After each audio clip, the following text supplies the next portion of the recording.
Hello dear students, you are watching Ajmal English study classes. आज की video का topic है the portrait of a lady. जैसा कि आप जानते हैं सीबीएसई ने टर्म 1 सिलेबस में एमसीक्यूज़ भी ऐड कर दिया है। तो इस वीडियो में हम दोनों चीज़ कवर करेंगे, explanation as well as MCQs. तो चलिए शुरू करते हैं। The portrait of a lady by Khushwant Singh. Khushwant Singh is a famous Indian writer author. Portrait का मतलब होता है कि एक ऐसी फ़ोटोग्राफ जो कि ड्राइंग हो, पेंटिंग हो और वो हेड, चेस्ट और शोल्डर्स को कवर करे तो उसको हम पोर्ट्रेट कहेंगे। और लेडी यहाँ कौन है? खुशवंत सिंह की ओन ग्रैंड मदर। तो इस चैप्टर में हम लोग ये देखेंगे कि ऑथर्स की ग्रैंड माँ कैसी थी और वो क्या क्या किया करती थी, उनका कैसा अटैचमेंट था ऑथर का अपनी ग्रैंड मदर के साथ, जो कि उनको स्कूल छोड़ने जाया करती थी, उनको सुबह नहलाती थी, ड्रेसअप कराती थी। ये सारी चीज़ें हम लोग देखेंगे। Why she was disturbed when the author started going to school. जब वो विलेज स्कूल तक तो सही था, लेकिन जब वो सिटी स्कूल में खुशवंत सिंह जब पढ़ने लगे तो वहाँ क्या होता था कि साइंस की क्लासेस भी पढ़ाए जाते थे, आर्किमिडीज प्रिंसिपल्स भी पढ़ाए जाते थे और म्यूज़िक क्लासेस भी। तो म्यूज़िक से खासा उनको नफ़रत था उनकी ग्रैंड मदर को, तो इसलिए वो इन चीज़ों से लेके थोड़ा सा डिस्टर्ब रहा करती थी ऑथर से। अब इसमें हम ये भी देखेंगे कि 3 फेजेज़ ऑफ स्कूलिंग जो हुई थी खुशवंत सिंह की, वो विलेज का स्कूल था, सिटी का स्कूल था और यूनिवर्सिटी थी।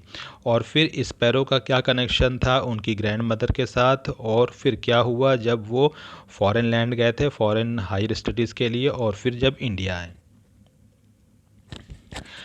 माई grandmother like everybody's grandmother was an old women. Khushwant ji कहते हैं कि मेरी जो ग्रैंड माँ थी वो जैसे कि और भी ग्रैंड माँ होती हैं उसी तरीके से ओल्ड वुमेन थी।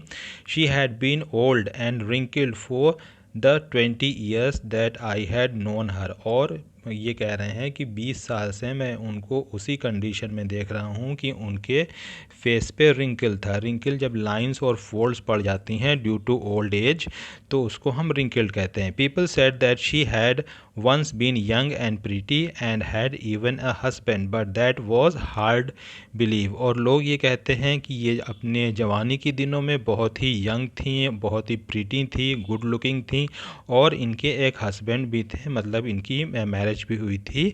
और लेकिन ये तो पोएट के लिए बिलीव करना बहुत ही मुश्किल बात है, क्योंकि पोएट ने अपनी दादी को यंग एज में देखा ही नहीं है। वो तो 20 साल से इनको इसी हालत में देख रहे हैं with her wrinkled face. My grandmother's portrait, अब माई ग्रैंड फादर्स पोर्ट्रेट, अब क्या है कि इनके ड्राइंग रूम में इनके ग्रैंड फादर की पोर्ट्रेट टंगी हुई है। पोर्ट्रेट का मतलब होता है कोई पेंटिंग, ड्राइंग या फोटोग्राफ जो कि फेस, हेड या शोल्डर को कवर करे। Hung above the mantelpiece. Mantelpiece वो चीज़ होती है जहाँ की फायर प्लेस के ऊपर कोई स्टोन हो या मार्बल हो या वुड हो रखा हो, जिसे हम ताख भी कह सकते हैं, तो उसको हम मेंटल पीस कहते हैं। तो मेंटल पीस के ऊपर इनके ग्रैंडफादर की फ़ोटो पोर्ट्रेट भी टंगी हुई थी इन द ड्राइंग रूम में। ही वोर a big turban. Turban means होता है जिसको हम हिंदी में कहते हैं पगड़ी। तो इनके ग्रैंडफादर ने उस फोटोग्राफ में पगड़ी पहनी हुई है और लूज फिटिंग क्लोथ्स पहने हुए हैं। हिज लॉन्ग वाइट बियर्ड, उनकी एक लंबी दाढ़ी है और वो दाढ़ी कहाँ तक आई है? अप टू चेस्ट तक, उनके सीने तक आई है। And he looked at least 100 years old.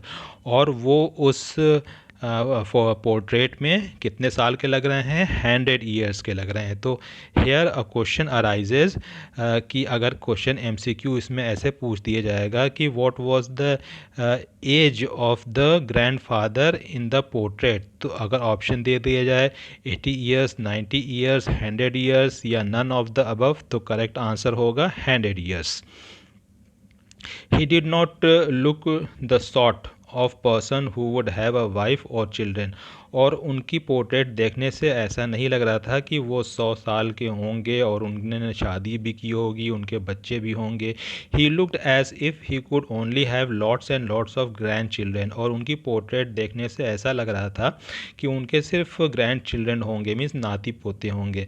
As for my grandmother being young and pretty the thought was almost revolting. और पोइट का ये कहना है कि मैं तो इस बात पे यकीन ही नहीं कर सकता हूँ कि मेरी ग्रैंड मदर भी कभी यंग और प्रीटी हुआ करती होंगी, क्योंकि for the last 20 years I am seeing her with her wrinkled face.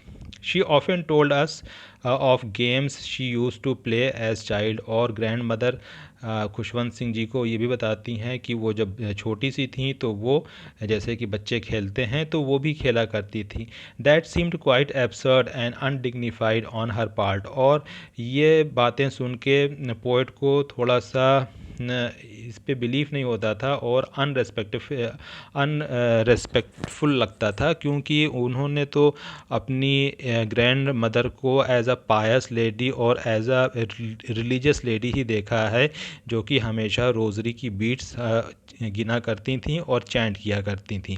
And we treated it like the fables of the prophets she used to tell us. और वो जब अपनी बचपन की कहानी सुनाया करती थीं तो खुशवंत सिंह इसको इस तरह से सुना करते थे कि ये कोई कथा है, कहानी है किसी प्रोफेट्स की। प्रोफेट्स मीन्स जो मैसेंजर ऑफ गॉड होते हैं। She had always been short and fat and slightly bent. और वो उनका जो स्ट्रक्चर था वो शुरू से ही, she is a short heighted lady, और वो थोड़ी सी फ्लैबी भी थी एंड वो झुक के चला करती थी, slightly bent. Her face was a criss cross of wrinkles. तो उनका फेस कैसा था कि उनका फेस जो था वो क्रिस क्रॉस रिंकल्स था। अब क्रिस क्रॉस रिंकल्स में जो लाइन फोल्ड्स बन जाती हैं चेहरे पे, उसको कहते हैं। और वो हर जगह थी, है ना, फ्रॉम ऊपर से चेहरे के नीचे से, फिर right to left. No we were certain she had always been as we had known her. और हम लोग को ऐसे ही लगता है कि हम लोग ने तो उनको इसी हालत में देखा है और इसी हालत से वो हमेशा शायद रही होंगी।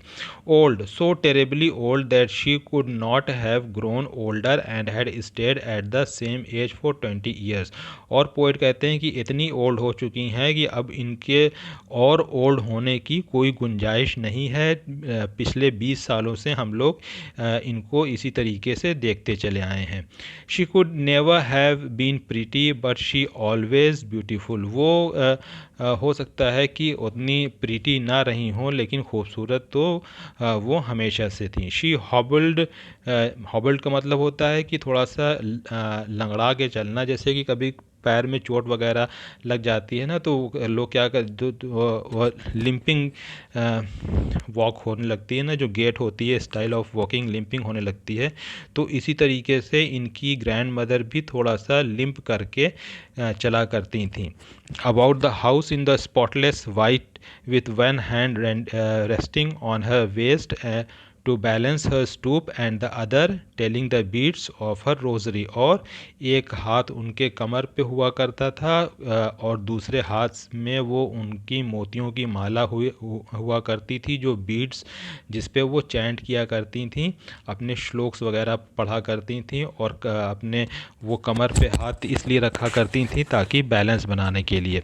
हर सिल्वर लॉक्स, सिल्वर लॉक्स का मतलब यहाँ पास जो उनके सफ़ेद बाल थे, वर स्कैटर्ड अनटाइडली ओवर हर पेल पकल्ड फेस। अब यहाँ पकड़ का मतलब होता है गैदर इन स्मॉल फोल्ड्स, जो वो लट बन जाती है ना पतली पतली, उसको पकड़ कहा गया है। तो उनके सफ़ेद बाल चांदी की तरह उनके पेल फेस पे, मीन्स वो ओल्ड हो गई थी तो इसलिए उनका फेस जो था वो पेल हो गया था, वो ग्लो और शाइन नहीं थी जैसे कि यूथ यंग एज में होती है।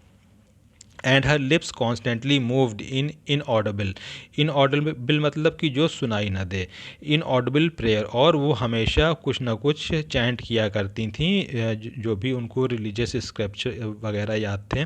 यस शी वॉज ब्यूटीफुल, हाँ वो खूबसूरत थी। She was like the winter landscape in the mountains. अब यहाँ भी एक क्वेश्चन बन सकता है कि पोएट ने अपनी ग्रैंड माँ को किससे कंपेयर किया है, तो she has compared her grandma with winter landscape in the mountains, कि माउंटेन्स में जैसे कि विंटर्स में क्या होता है कि बर्फ़ जम जाती है ऊपर से जब स्नोफॉल होती है, तो उसी तरीके से इनकी ग्रैंड माँ भी थी कि उनका जो साड़ी थी वो वाइट कलर की और उनके हेयर्स वाइट कलर के, तो ऐसा लगता था कि जैसे कि माउंटेन पे स्नो जमी हुई है। An expanse of pure white serenity breathing peace and contentment, contentment का मतलब होता है हैप्पी एंड सेटिस्फाइड, तो वो पूरी तरीके से हैप्पी और सेटिस्फाइड थी। वो एक पायस लेडी थी और कंप्लीटली देख के उनको लगता था कि she was in peace. My grandmother and I were good friends, Khushwant Singh और उनकी ग्रैंड मदर दोनों अच्छे दोस्त थे। My parents left me with her when they went to live in the city, we were constantly together, constantly मतलब लगातार, ठीक है, मतलब कि वो जब उनके फादर और मदर चले गए फॉर बेटर अपॉर्चुनिटीज़ अपने कैरियर वगैरह बनाने के लिए शहर में, तो क्या किया खुशवंत सिंह को अपनी ग्रैंड मदर के साथ छोड़ दिया और ये दोनों लोग साथ ही में रहा करते थे। She used to wake me up in the morning and get me ready for school, तो इनकी दादी क्या किया करती थी कि इनको सुबह उठाती थी और इनको स्कूल जाने के लिए तैयार किया करती थी। She said her morning prayers in a monotonous, अब यहाँ मोनोटोनस का क्या मतलब होता है कि एक ही सुर और ताल में, मतलब कि वो जो रिदम होता है गाने में सिंगिंग में, वो रिदम नहीं था, वो एक ही तरह से अपनी चैंटिंग किया करती थी। While she bathed and dressed me in the hope that I would listen and get to know it by heart, और वो जब उनको नहलाया धुलाया करती थी तो वो ये अपने मंत्र और श्लोक जो हैं वो पढ़ा करती थी, और वो इस नियत से पढ़ा करती थी ताकि खुशवंत सिंह जी को ये सुनते सुनते लर्न हो जाए, लेकिन खुशवंत सिंह ने कभी इसकी फ़िक्र नहीं की। वो बस सुनते थे लेकिन इसको उन्होंने कभी याद नहीं किया। Then she would fetch my wooden slate which she had already washed and plastered with yellow chalks, तो फिर उसके बाद नहलाना धुलाने ड्रेस पहनाने के बाद क्या करती थी कि वो उनका वुडन स्लेट लेके आती थी। तो अब यहाँ एक क्वेश्चन ये बन सकता है कि of what material was the slate made up of, तो इसमें अगर दे दिया जाए स्टील या पेपर या वुड या नन ऑफ द अबव, तो आंसर क्या होगा, वुडन स्लेट होगा। इसी तरीके से अगर ये पूछ दिया जाए एमसीक्यू में कि चौक का कलर क्या था, वाइट था, ब्लू था या ब्लैक था, तो इसमें आंसर होगा येलो चॉक्स थी। और उनके जो इंक पॉट थे, मीन्स जिसको हम हिंदी में दवात कहते हैं, तो वो कैसा था, अर्दन का था, मीन्स मिट्टी का बना हुआ था। और इसमें ये भी अगर पूछ दिया जाए कि what was the colour of the pen that Khushwant Singh used to carry with him, black, blue, red, none of the above, तो इसमें आंसर क्या हो जाएगा, रेड पेन वो अपने साथ ले जाया करते थे। Tie them all in a bundle and hand it to me, और वो सारी चीज़ों को इनकी ग्रैंड मदर बंडल में बांध के इनको दे देती थी। After a breakfast of a thick stale chapati with a little butter and sugar spread on it, और फिर वो उनको बासी रोटी दिया करती थी, उस पर बटर लगा के, और फिर वो स्प्रिंकल किया करती थी क्या कहते हैं कि शुगर को। We went to school. She carried several stale chapatis with her for the village dogs, और फिर वो बहुत सी रात की बची हुई बासी रोटियां ले जाती थी, किस लिए ले जाती थी, फॉर द विलेज डॉग्स। अब यहाँ भी एक MCQ क्वेश्चन बनेगा कि for what the grandmother carried chapatis for, तो for to feed the to give the other students of the class of Khushwant Singh, या just to throw them in the garbage, या to feed the cows, या to feed the dogs, तो इसका correct option हो जाएगा to feed the village dogs. My grandmother always went to school with me because the school was attached to the temple, और इनकी grand mother हमेशा इनके साथ जाया करती थी स्कूल, क्योंकि स्कूल और टेम्पल एक दूसरे से एडजेसेंट पे एक दूसरे से लगे हुए थे, अटैच थे। The priest taught us the alphabet and the morning prayer, और उस मंदिर के जो पुजारी थे वो इन लोगों को, बच्चों को पढ़ाया भी करते थे। While the children sat in rows on either side of the veranda singing the alphabet और the prayer in a chorus. Chorus मतलब होता है जब 5 लोग, 10 लोग, 15-20 लोग एक साथ गाते हैं तो उसको हम कोरस कहते हैं। तो बच्चे क्या थे कि वो वेरांडा में दोनों तरफ बैठे रहा करते थे और अल्फ़ाबेट्स पढ़ा करते थे और अल्फ़ाबेट्स सिंग किया करते थे, गाया करते थे एक साथ में।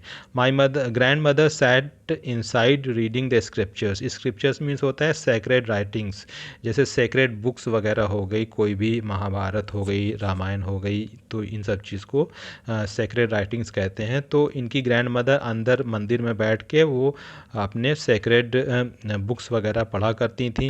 When we had both finished we would walk back together, और फिर जब दोनों का कार्यक्रम ख़त्म हो जाता था, मतलब कि उनकी जो है सेक्रेड रीडिंग ख़त्म हो गई और इधर खुशवंत सिंह जी की भी क्लास ओवर हो गई, तो दोनों फिर वापस घर आते थे। This time the village dogs would meet us at the temple door. तो अब यहाँ भी एक MCQ क्वेश्चन बन सकता है कि when Khushwant Singh, when the author and grandmother walked back towards their home, where did the village dogs meet them?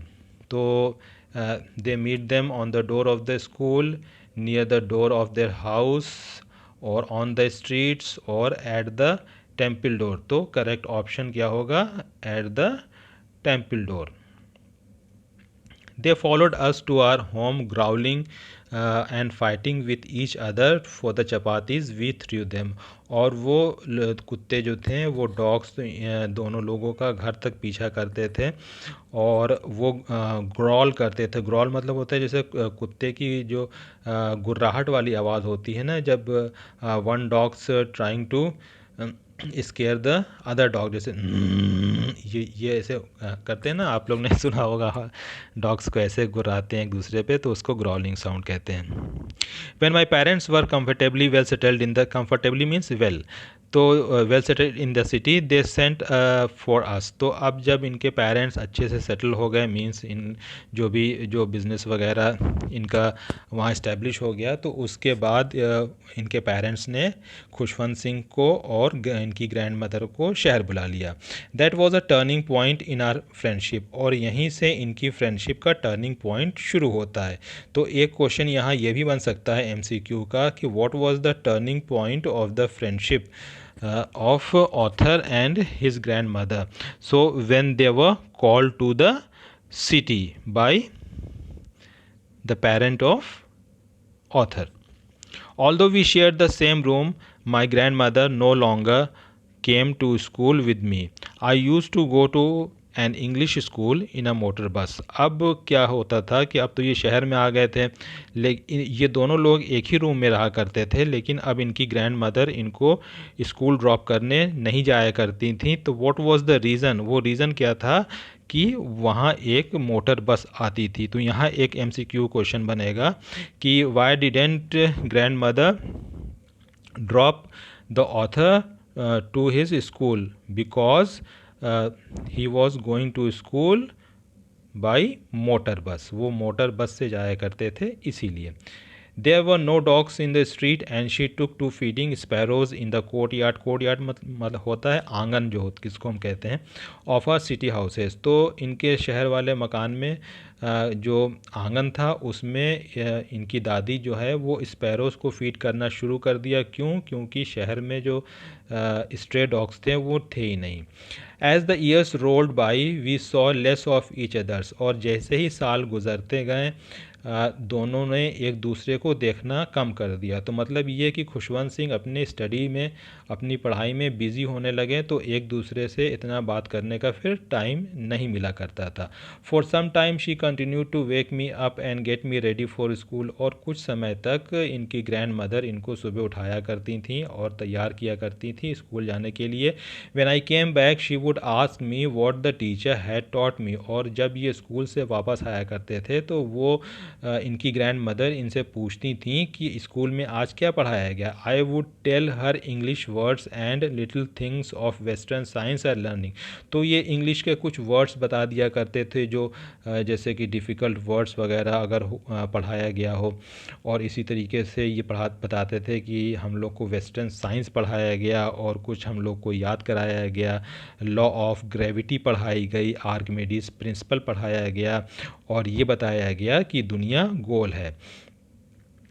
This made her unhappy. तो ये सब सुन के वो बहुत ही उदास हो जाया करती थी। She could not help me with my lessons. तो इस तरह से उनके वो खुशवंत सिंह की पढ़ाई में उनकी मदद नहीं कर सकती थी। तो यहाँ पास एक शॉर्ट क्वेश्चन भी बनता है कि what was the things that were taught to Khushwant Singh in the school. तो इसका आंसर होगा कि इंग्लिश वर्ड्स उनको सिखाए जाते थे, वेस्टर्न साइंस सिखाई जाती थी, लॉ ऑफ ग्रेविटी और आर्किमिडीज प्रिंसिपल, और साथ साथ ये भी कि दुनिया जो है वो गोल है।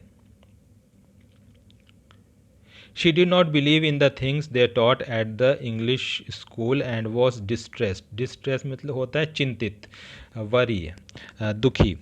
तो ग्रैंड मदर को ये चीज़ ज़रा सा भी पसंद नहीं थी, वेस्टर्न साइंस और आर्किमिडीज प्रिंसिपल जो कि स्कूल में पढ़ाया जाता था। That there was no teaching about God and scriptures. तो वो इस चीज़ पे ज़्यादा डिस्ट्रेस थी कि धार्मिक चीज़ों के बारे में स्कूल में क्यों नहीं पढ़ाया जाता है, हमें गॉड के बारे में स्कूल में क्यों नहीं बताया जाता है। One day I announce that we were being given music lesson. एक दिन पोएट वो ऑथर आके बताते हैं खुशवंत सिंह जी कि आज हम लोग को स्कूल में म्यूज़िक पढ़ाया गया। अब ये सुन के उनकी ग्रैंड मदर बहुत डिस्टर्ब हुई। अब उनके नज़दीक म्यूज़िक क्या था, एक लुइड एसोसिएशन था। तो लुइड मतलब होता है कि बहुत ही फूहड़ चीज़ या बहुत ही गिरी हुई चीज़, मींस भद्दी चीज़, वल्गर चीज़ उनके नज़दीक थी ग्रैंड मदर की। It was the monopoly. Monopoly होता है कि एकाधिकार जिसको कहते हैं, कि उसका ही सिर्फ राइट हो, उसका ही दबदबा उस चीज़ पे हो और किसी का ना हो। तो ये म्यूज़िक किसकी मोनोपोली थी? According to grandmother of harlots. जो हार्लट्स होती हैं कॉन्क्यूबाइंस, मीन्स जो प्रोस्टिट्यूट्स होती हैं उनको कहते हैं, एंड बेगर्स जो भिखारी लोग थे, ये उनका मोनोपोली था। तो यहाँ एक क्वेश्चन ये भी बन सकता है कि according to grandmother music was the monopoly of, अगर दे दिया जाए म्यूजिशियंस, सिंगर्स, और भी चीज़ें दे दी जाएं तो उसमें आंसर होगा हार्लट्स एंड बेगर्स बोथ, या हार्लट्स और बेगर्स। तो हार्लट्स और बेगर्स जहां बोथ ऑप्शन रहेगा तो वो आंसर करेक्ट होगा। और उनके अकॉर्डिंग ये था कि ये जेंटल फोक मीन्स जो हाई सोसाइटी के रेस्पेक्टेबल फैमिली के लोग हैं उनके लिए म्यूज़िक अच्छा नहीं है। She said nothing but her silence meant disapproval. उन्होंने सुना और कुछ कहा नहीं, बस उनकी खामोशी ही सारी बात बयां कर गई। She really talk to me after that. और उसके बाद वो बहुत ही कम, कभी कदार पोएट से बात किया करती थी, समझ लीजिए ना के बराबर। When I went up to university I was given a room of my own. अब फिर क्या हुआ कि स्कूल से पास आउट होने के बाद ऑथर यूनिवर्सिटी में एडमिशन लिए और यूनिवर्सिटी जाने लगे, तो इनके पेरेंट्स ने क्या किया कि इनका रूम अलग कर दिया गया। The common link of friendship was snap. तो अब यहीं से जो कॉमन फ्रेंडशिप थी वो ब्रेक हो गई। स्नैप मीन्स टूट गई कंप्लीटली, अचानक से। My grand mother accepted her seclusion. Seclusion मतलब होता है अलग थलग रहना अपनी मर्ज़ी के मुताबिक, जैसे रिटायरमेंट ले लेना। तो इनकी मदर ने एक्सेप्ट कर लिया, ठीक है जो खुशवंत सिंह जी है, मतलब जो मेरा ग्रैंडसन है वो बड़ा हो गया है तो इसे ज़्यादा कंसंट्रेट करना चाहिए पढ़ाई पे, तो ये इसको अलग रूम दे दिया गया है। नो मैटर, कोई बात नहीं है। With resignation she rarely left her spinning wheel to talk to anyone. अब क्या करने लगी कि अब इनका दिन कैसे पास हो, तो इन्होंने क्या किया, वो चरखा ले लिया। You must have seen Gandhi ji वाला चरखा जिस पे वो सूत काता किया करते थे, सूत काटते थे। तो इसी तरह से इनकी ग्रैंड मदर ने भी एक चरखा ले लिया सूत काटने वाला, और वो दिन भर सुबह से लेके और रात तक मतलब शाम तक सूर्योदय से लेकर सूर्यास्त तक वो अपना व्हील स्पिन किया करती थीं और साथ ही साथ अपने मंत्र और श्लोक्स भी पढ़ा करती थीं। Only in the afternoon she relax for a while to feed the sparrows, और दोपहर में थोड़ा सा रिलैक्स होती थीं, और वो भी उनके रिलैक्सिंग का टाइम क्या था कि वो स्पैरोज को खिलाती थीं। While she sat in the veranda breaking the bread into little bits, hundreds of little birds collected round her, a veritable bedlam of chirpings। और वो क्या करती थी कि वरांडा में बैठ के रोटी के छोटे छोटे टुकड़े तोड़ा करती थीं, और उन रोटी के टुकड़ों को देख के सैकड़ों स्पैरोज़ आया करती थीं वहाँ पास, और वो चर्प किया करती थीं। तो वो उस टाइम एक नॉइज़ी एटमॉस्फेयर वहाँ बन जाया करता था चिड़ियों की चहचहाहट से। सम केम एंड पर्च्ड, और वो सब जो स्पैरोज़ थीं वो क्या करती थीं कि कुछ आके उनके लेग पे बैठ जाती थीं, कुछ उनके शोल्डर्स पे बैठ जाती थीं, और यहाँ तक कि कुछ स्पैरो उनके हेड पे भी बैठ जाया करती थी। She smiled but never should. Should मतलब होता है कि जब हम किसी को हाथ के इशारे से उसको दूर करने की, भगाने की कोशिश करते हैं, तो वो भी, इनकी दादी भी ऐसे, ग्रैंड मदर भी ऐसे किया करती थी। लेकिन वो मतलब कोई नफ़रत से नहीं, मतलब वो हंसते हुए ऐसे किया करती थी कि चलो उधर चलो, दूर चलो। It is use to be the happiest half hour of the day for her, और ये आधा घंटा उनके दिन का सबसे हैप्पीएस्ट आवर हुआ करता था। When I decided to go abroad, abroad मतलब होता है foreign land, for further studies मतलब हायर स्टडीज़ के लिए जब ऑथर को फॉरेन जाना पड़ा, I was sure my grandmother would be upset. तो इनको पता था 100% कि इनकी मदर जो है, ग्रैंड मदर जो हैं, इनसे गुस्सा रहेंगी। I would be away for 5 years and at her age one could never tell, और पोएट वो ऑथर 5 साल के लिए फ़ॉरेन जा रहे थे, और उनको ये भी एक अंदेशा था, कि एक शक था कि 5 साल एक बहुत लंबा समय होता है, और शायद इन 5 सालों में मेरी दादी जो हैं, ग्रैंड मदर, ज़िंदा रहेंगी या नहीं। But my grand mother could, लेकिन उनकी ग्रैंड मदर 5 साल तक ज़िंदा रह गई। She was not even sentimental, और वो सेंटिमेंटल भी नहीं हुई उनकी ग्रैंड मदर ये सुन के कि मेरा ग्रैंडसन फ़ॉरेन जा रहा है। जैसे कि मोस्ट ऑफ़ द वुमेंस जो लेडीज़ होती हैं ना, वो थोड़ा सैड हो जाएंगी और थोड़ा सा रोने लगेंगी, तो इस तरह से उन्होंने कोई भी इमोशंस नहीं शो किया। But she came to leave me at the railway station. तो यहाँ एक क्वेश्चन बन सकता है MCQ का कि where grandmother went to leave the poet, bus station, airport, railway station, none of the above. तो करेक्ट आंसर हो जाएगा railway station. But did not talk और शो एनी इमोशन, लेकिन वहाँ रेलवे स्टेशन पे भी इनकी ग्रैंड मदर ने इनसे कोई बात नहीं की, कोई इमोशंस नहीं दिखाया, कोई रोना धोना नहीं। हर lips moved in prayer, her mind was lost in prayer. इनका सारा दिमाग जो था वो मतलब पूरा ध्यान से ये अपनी प्रेयर ही चैंट कर रही थी, और इनके लिप्स जो हैं वो मूव कर रहे थे। Her fingers were busy telling the beats of her rosary, और इन ग्रैंड मदर फिंगर से वो अपनी माला जप रही थी। Silently she kissed my forehand. तो where did grandmother kissed when the poet was going to foreign? On her cheeks, on her face, on her hand, और ऑन हर फोरहेड। तो answer is on her forehead, ये correct option होगा। And when I left I cherished the moist imprint as perhaps the last sign of physical contact between us. तो अब फिर वो जाने लगी, तो उनको क्या किया कि जब उनका हाथ पकड़ा, तो उस हाथ में एक तरह से वो मॉइस्ट थे, और वही लास्ट इनका जो था फिज़िकल कांटेक्ट हुआ था अपनी ग्रैंड मदर के साथ। But that was not so, लेकिन ऐसा नहीं हुआ। After 5 years I came back home and was met by her at the station. और after how many years did author come back to his hometown? 5 years, 10 years, 2 years, 3 years। तो option में अगर 5 years है तो 5 years ही answer होगा।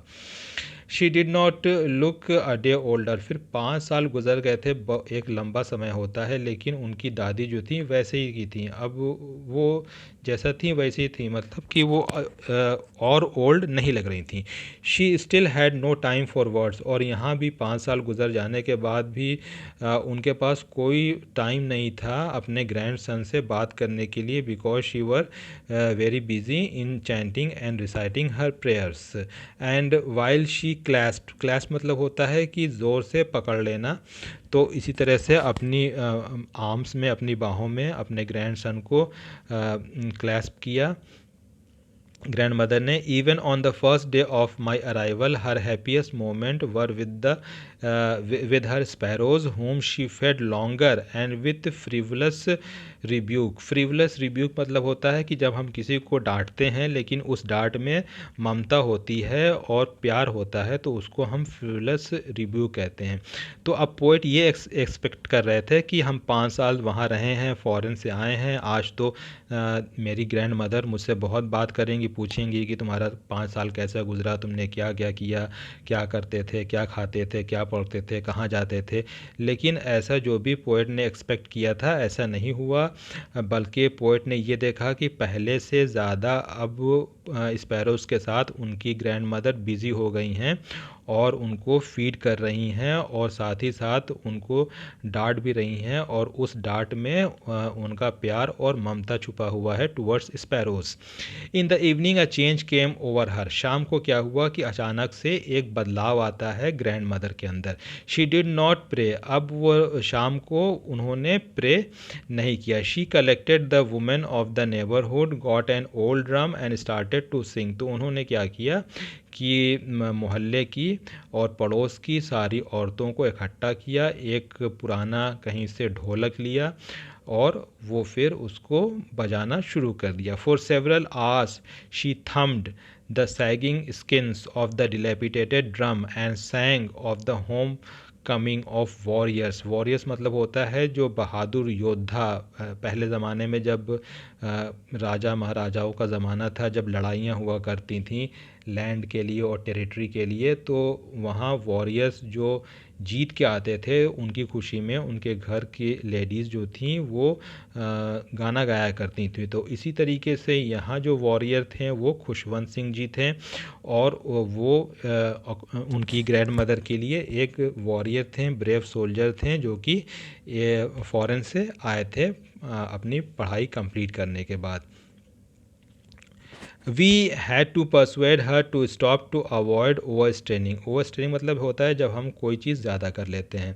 तो अब poet ये ऑथर को फिर इनको मनाना पड़ा, और ऑथर थे, इनके साथ इनके पेरेंट्स भी थे, मनाना पड़ा कि अब बस कीजिए, बहुत कई घंटों से आप जो हैं ढोलक बजा रही हैं और इससे आपको आपकी सेहत के लिए अच्छा नहीं होगा। That was the first time since I had known her that she did not pray. और ये पूरे जीवन में पहली बार खुशवंत सिंह ने देखा था कि वो प्रे नहीं की। अब प्रे नहीं करने की वजह ये थी कि उनके अंदर एक खुशी भी थी कि 5 सालों के बाद मेरा ग्रैंडसन आया है।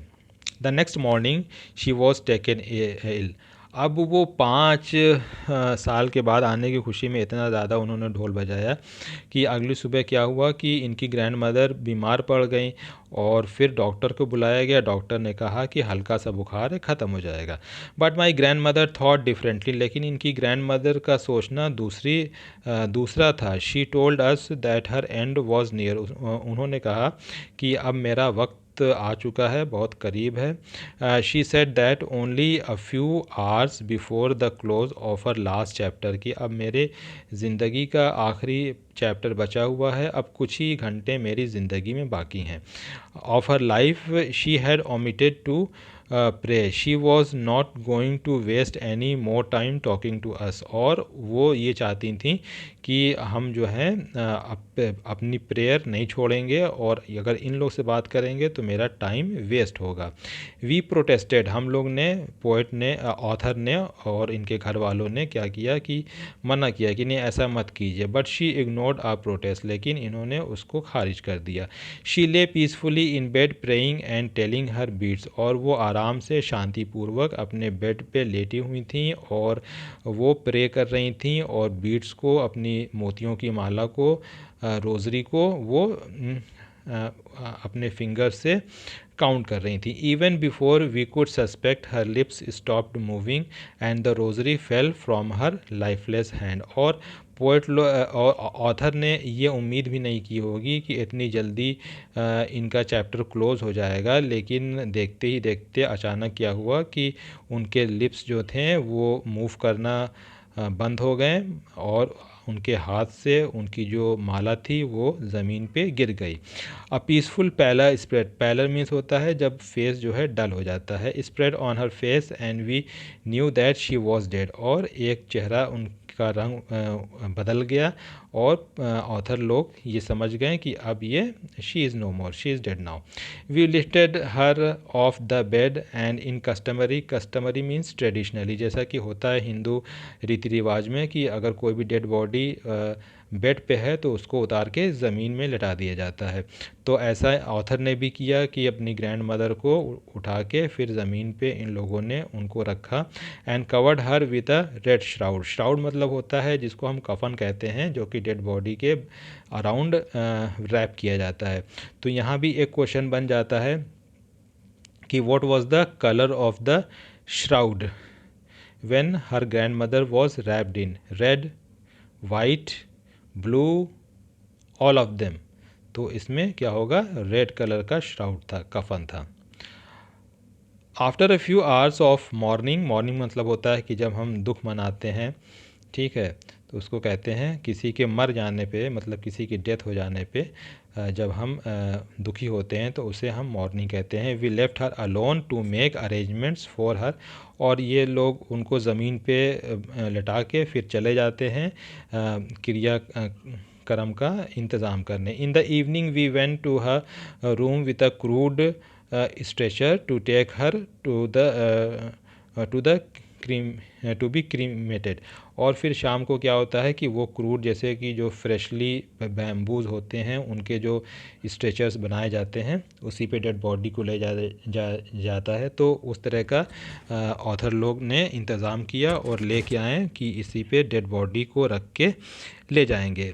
The sun was setting and had lit her room and veranda with a blaze of golden light. अब शाम हो रही थी तो सूरज जो था वो अपनी शाम की छटा और रोशनी इनके रूम तक बिखेर रहा था और वही सन रेज जो हैं वरांडा तक भी आ रही थी.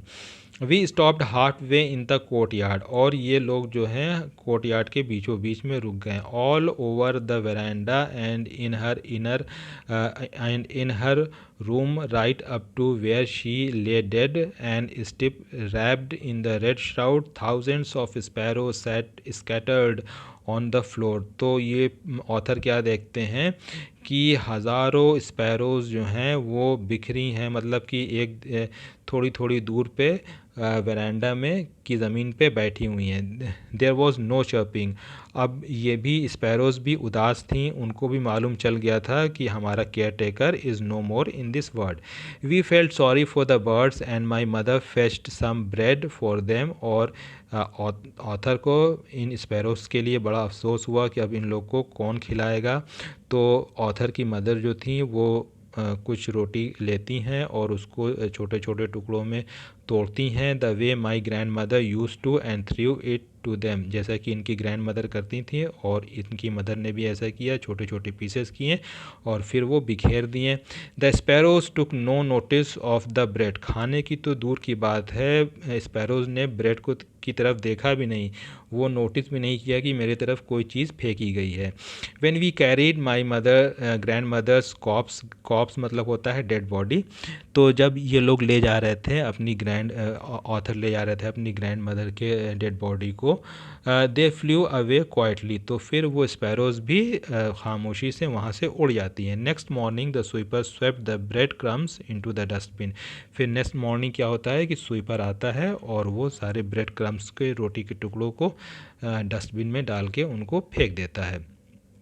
तो यहाँ एक चीज़ हम लोग ये भी देखेंगे कि शुरू में जैसे कि एनसीईआरटी की बुक्स में दिया गया था ना कि एक्सप्रेशंस जो हैं उनके मीनिंग इन्फर किए, तो उसको मैंने बिगिनिंग में ना करके लास्ट में किया। The thought was almost revolting, ये एक एक्सप्रेशन यूज़ हुआ था, तो इसका मतलब होता है कि पोइट के लिए ये कबूल करना मुश्किल था कि उनकी ग्रैंड मदर जो थी वो कभी खूबसूरत और जवान हुआ करती थीं, क्योंकि जब से उनकी आँख खुली है, मतलब जब से होश संभाला है खुशवंत सिंह, वो अपनी ग्रैंड मदर को रिंकल्ड फेस में ही देख रहे हैं। दूसरा एक्सप्रेशन होता है an expanse of pure white serenity. तो यहाँ पास पोइट ने अपनी दादी को कंपेयर किया है एक winter landscape of in mountains की, जैसे कि पहाड़ों में जो लैंडस्केप होती है विंटर्स में, वहाँ धुंध रहती है और due to snowfall mountains cover होते हैं, तो इसी तरह से इनकी जो ग्रैंड मदर थी उनके वाइट लॉक्स थे और उनकी वाइट साड़ी थी।